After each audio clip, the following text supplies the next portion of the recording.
Today, in Mr. Snaggerpuss Bullshit News, we lost a very important historical pioneer in the rap game today.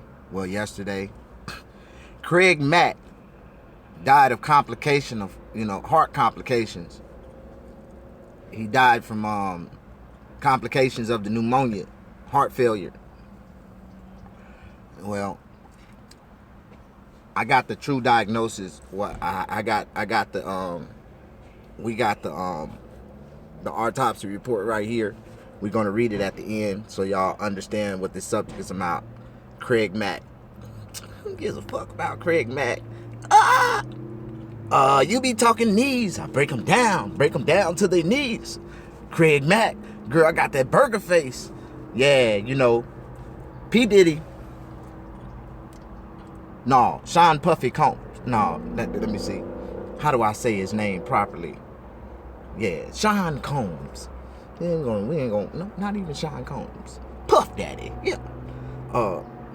P. Dizzy. He done changed his name so many goddamn times, he probably don't remember what it is. Puff Daddy. Puff to the Puff Daddy. You will always be known to be Puff Daddy. Yeah, you know why they call him Puff Daddy, right? Yeah, yo. He like the puff behind him. Yeah, like Puff Daddy. Let me see. He was all them niggas daddies.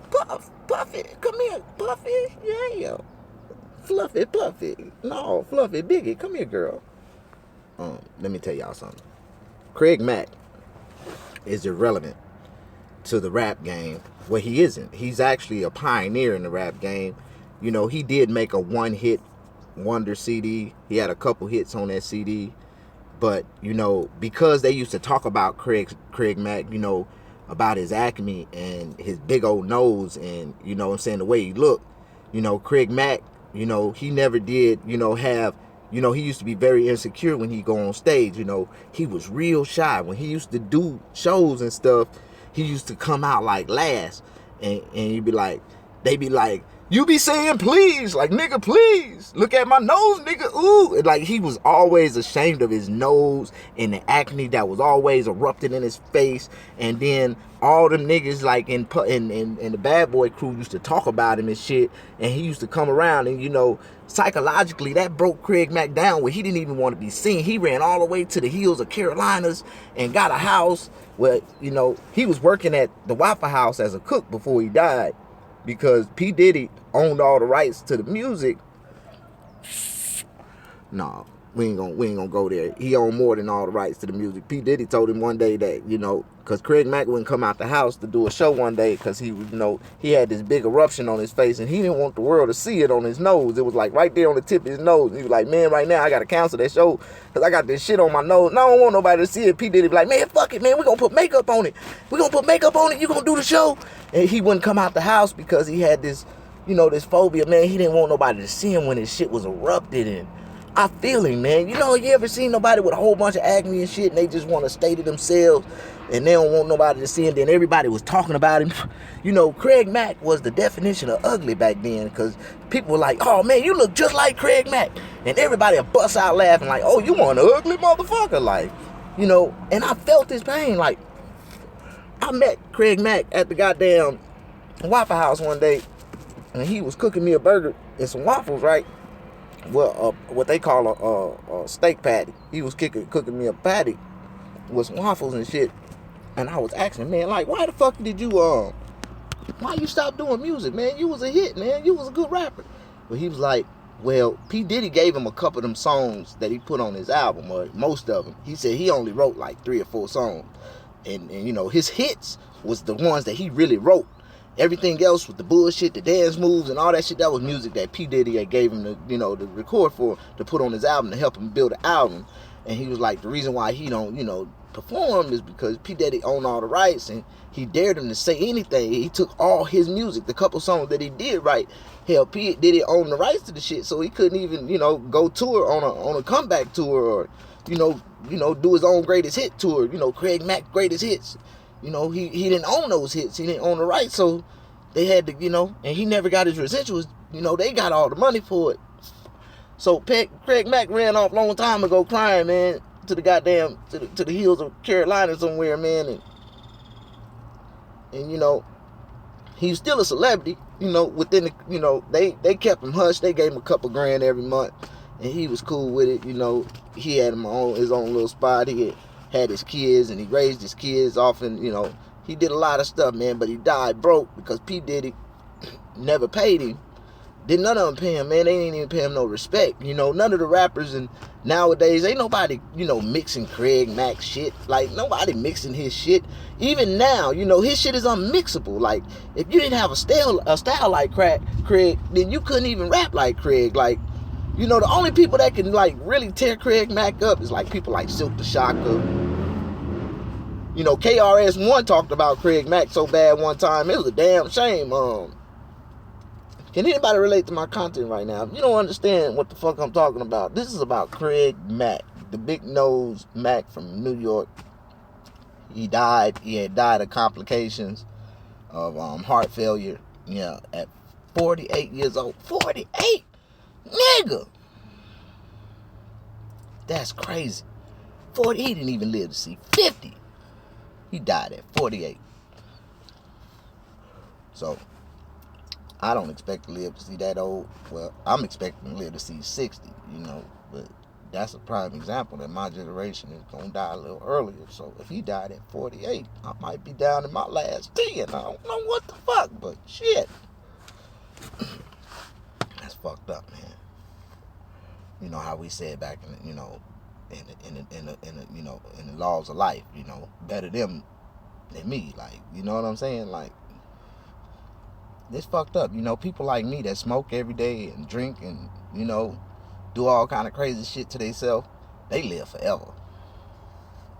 Motherfucker like y'all that be trying to live forever, die quick. Like, that nigga just had a heart attack. Fell out dead. Dead in the motherfucker. Check his post. He ain't got nothing. He dead. Yes, Cerritos. Just that fast. You know, I talk about a lot of shit, man. People like, you know, my audience ain't caught up with me yet. They be like, this dude is fucking hilarious. Yeah. In third person, I know I'm hilarious. Yeah. Have you ever watched that nigga before? Yeah. He is fucking hilarious.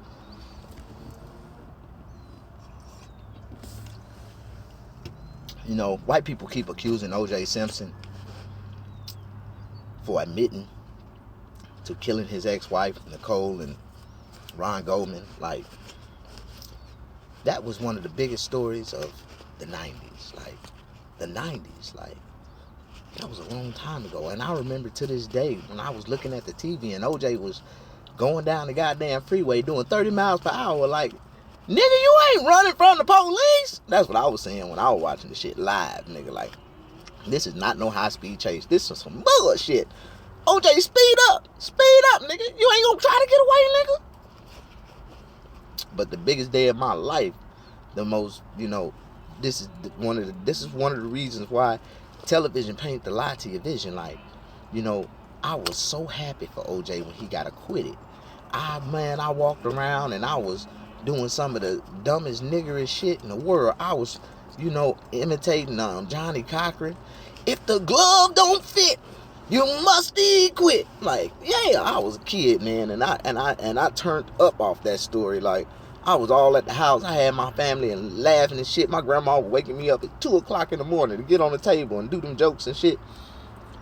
Man, that shit was funny as hell, man. But I ain't lying, man. You know, I was starting to think later on, you know, my philosophy with that I know for a fact that he didn't kill him. You know, OJ ain't got no killer in him. OJ ain't no killer. OJ ain't no killer, nigga. Like, nah, man, OJ ain't no killer. Goddamn lie, that nigga was a vicious, natural, choke the shit out of a motherfucker, stab you with 80 times with a goddamn butcher knife killer if he ain't. Y'all let him motherfucker play that role. Oh no, I'm a big softy. No, money talk, bullshit walk. Yeah, that motherfucker's a killer, alright. You see nobody fuck with his ass in prison in goddamn Arizona, did it? Hell no. And in Nevada, did it? No, hell no. Man, they said OJ had his own cell, man. Go in there and fuck with the juice you want to. You better have juice, nigga. Like, for real. Hey, Snag, how you doing? Hey, Miss Classic, 26. Yeah, girl. 26. That sounds kind of tasty. 26, you ain't got that many miles on you, girl. How you doing? How you doing? Singapore. So yeah. I ain't got nothing. I need to quit that, man. You know, girl ran up the other day, said, I'm your biggest fan, Snag. I said, no, you ain't. I done fucked all my biggest fans. Like,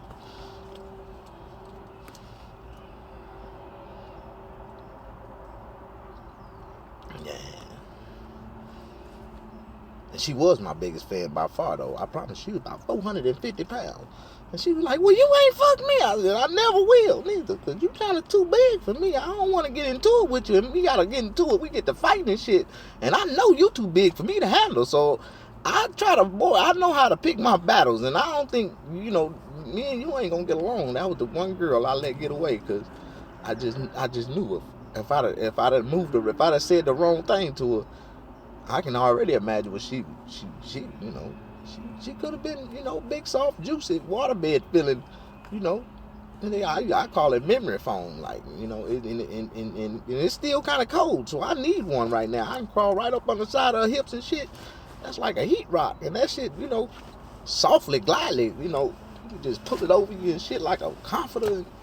Shit feels so good. That's like a fucking heated blanket, leather skin heated blanket wrapped around you when you got a big girl. I like big girls that flop on both sides of the bed. I just need your titty to wrap around my damn, yeah, like that type of shit. Like I ain't ashamed to do nothing strange for a little change now. I ain't gonna lie. I just have to settle for what the fuck pay for it, but usually it be them big girls that I get to the address and I tell them they be already knowing to be ready and prepared. Like, when see, you don't understand about this gigolo world I be living. Like, when I get there, they be already ready, laid there, stretched out, already fresh out the shower, in the bed, blanket thrown across them, asshole butt naked. Yeah. And all I gotta do is come in the back, walk in the room, and pull the blanket back. Yeah, go to work. Yeah. 15 minutes, start the clock right before I get up in the bed, like, start to tick, because the average they can't afford but 15 minutes, so I give them exactly what they, some of them, I ain't gonna lie now, if they throw me a tip, I might add an extra 5 minutes on the clock and give them 20, but I can't get nobody to pay for a whole hour for shit, like, so $250 for 15 minutes worked out just fine for me, and I for $300, I tear their ass up, like a little tip of token appreciation. So that's that's a gigolo world. You can't be a pimp if you ain't willing to sell your own shit. Like, I tell people that all the time. That's how I became a pimp, because I was out there, I was standing on the block with all my hoes. They was wondering, thinking I was a pimp trying to get one of them, and I was out there like, no, I'm trying to catch a trick. Like, I'm catching me some tricks out here, bitch. Like, I ain't studying y'all. And they started to see me catch these tricks, and the bitches was pulling up, and I was scooping up with them. They was like, damn, this nigga really working, girl. This nigga making more money than us. Like, damn.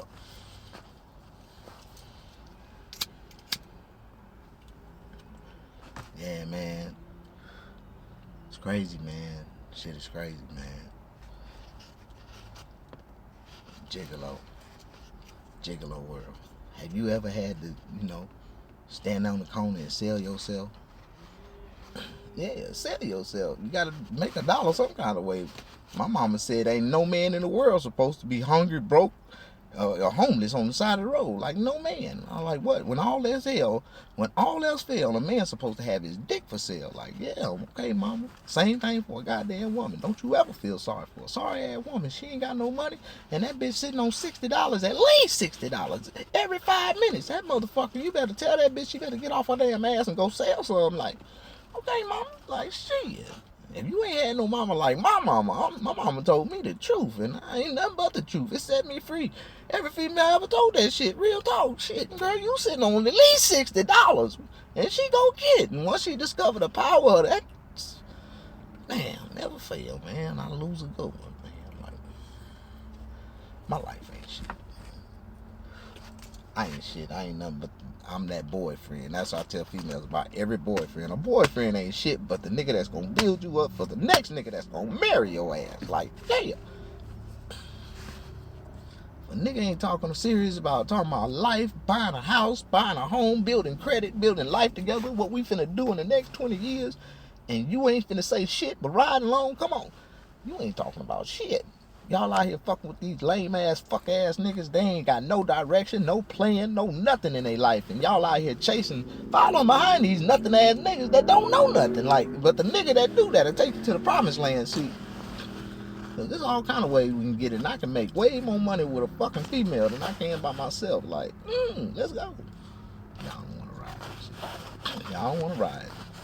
See, to walk with me, to talk with me, to be with me, that means you gotta be with me. Ain't no man in this world. I'll tell anybody, if you in a relationship with a guy or a female, and y'all don't live together and y'all not together every day, every hour, know about each other whereabouts and nothing, y'all are not together.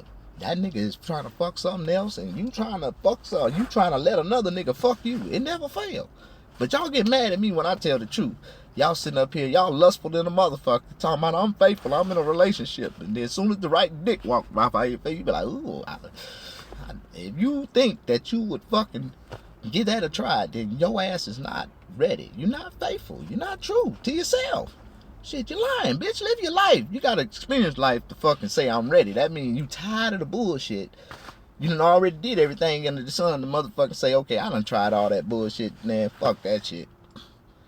I lived through it. Now it's time to fucking get serious and go on to settle down one of these niggas. Like, a woman settle down when she ready to settle down. A nigga settle down when he ready to settle down. But that fucked up thing about it, a woman choose the men. Men don't choose the women. Even though we try to choose the women, women make that final decision. And once they make that decision to be with you, it's just sad that most of the niggas that women make the decision to be with, the nigga ain't even studying their ass. Like, bitch, I ain't even giving a fuck about being with you. Like, I'm already fucking Keisha, Melisha, and Tasha. Like, what the fuck, bitch?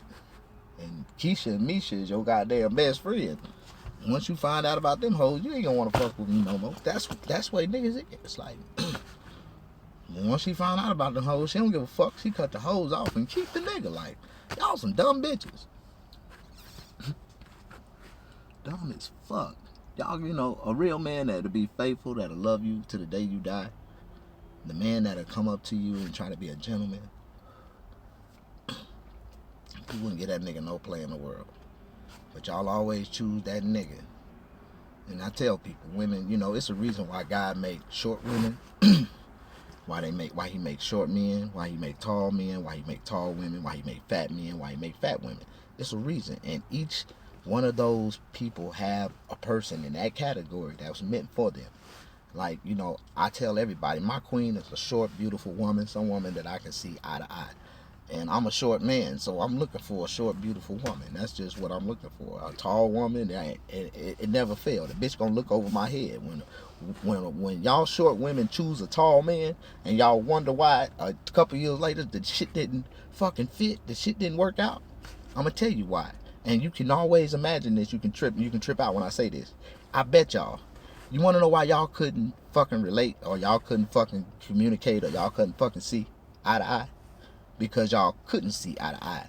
He was too tall for your ass. He was looking straight over your goddamn head. Same thing for a taller woman with a shorter man. She ain't studying your ass, nigga. She looking straight over your goddamn head.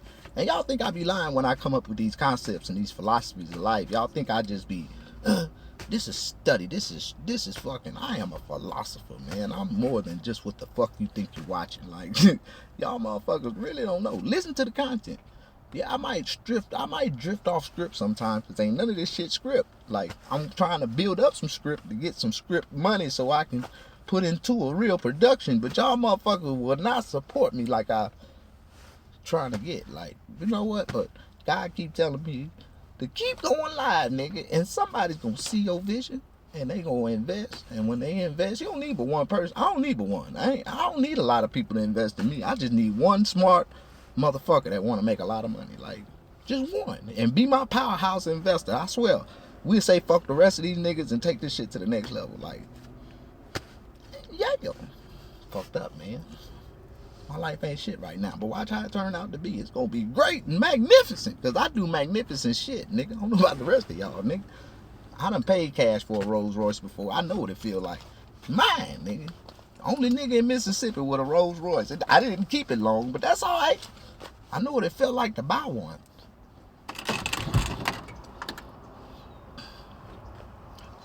Yeah.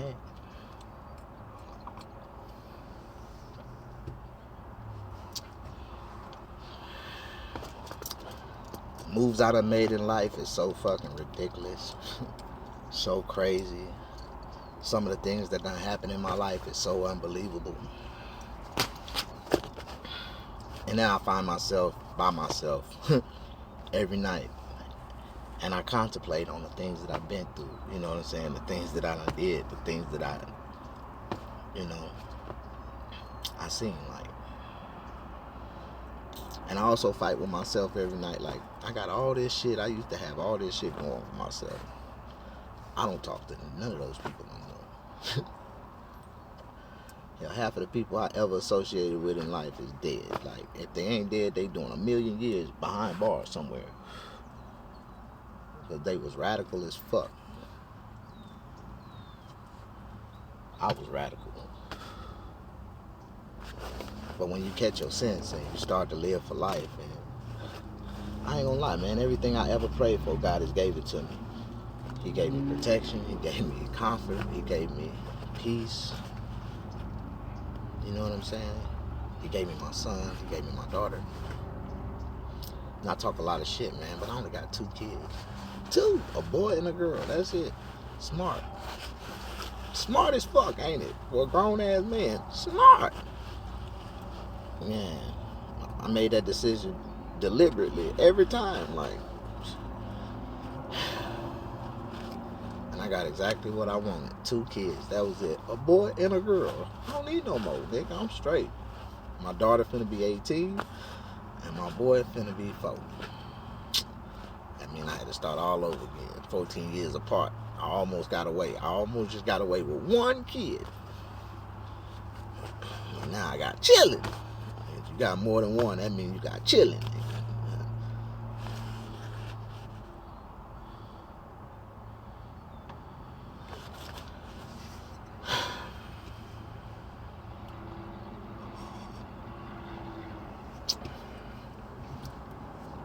My daughter finna be a grown-ass woman. Ain't that some shit?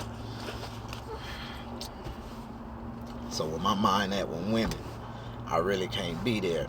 I can't be there. I gotta befriend my daughter. Like, once I get my daughter on track, once my daughter get about 21, I'm gonna be happy. Yeah. I'm gonna be 45 and I'm gonna be dating all my daughter friends. Yeah. I can see it now. Hook me up with another one of your friends. All right, Daddy. Yeah. Be a single bachelor living life. That's what I'm thinking. This nigga crazy? No, I ain't crazy. You know, I tell people this shit all the time. It's in biblical times, man. It is what it is. You know, a lot of women in this world are mad that men don't want them. You know, it is what it is. If an older man becomes successful and have a lot of money and he has a choice to be with a woman, do you think he's gonna pick an old ass woman like him to be with? That ain't gonna make a man happy. No. I want me a young, beautiful, tender woman. Sexy, young, and beautiful. It was President Franklin D. Roosevelt. Hey, Snag, how are you? I'm great. Thank you.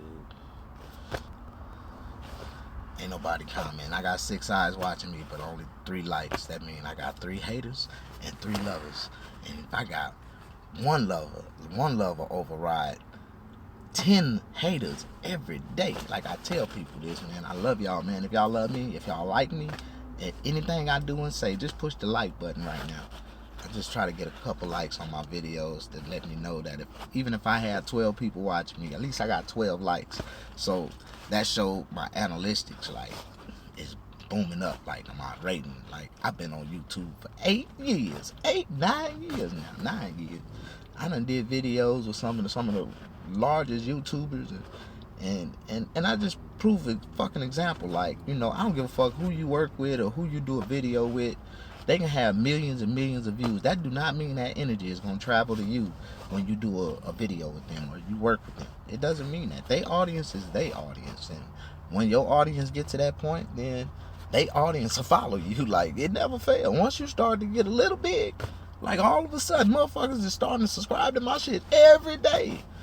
But when I only had, like 20 subscribers, nigga look at my page and like, this nigga full of shit. It was what it was.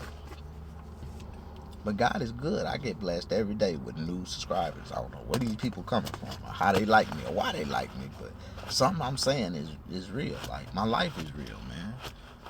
I'm going through something the worstest shit in life right now. And I got a smile on my face bigger than a millionaire. Like, I ain't got a worry in the world. I can tell people, man, I can be homeless all day, man. Not one day have I been homeless. Have God ever let me be broke. Like, I've always had enough money to buy me a hotel room, do something. Like, if nothing else, buy me a sack and say, fuck it. Like, and I tell people, man, that ain't no downfall. That's just what I love to do. I love to, get in my mindset where I can bear this shit. Like, if I sat there every night and I ain't smoke no weed, or I didn't have nothing to take my mind away from this bullshit, I'd been a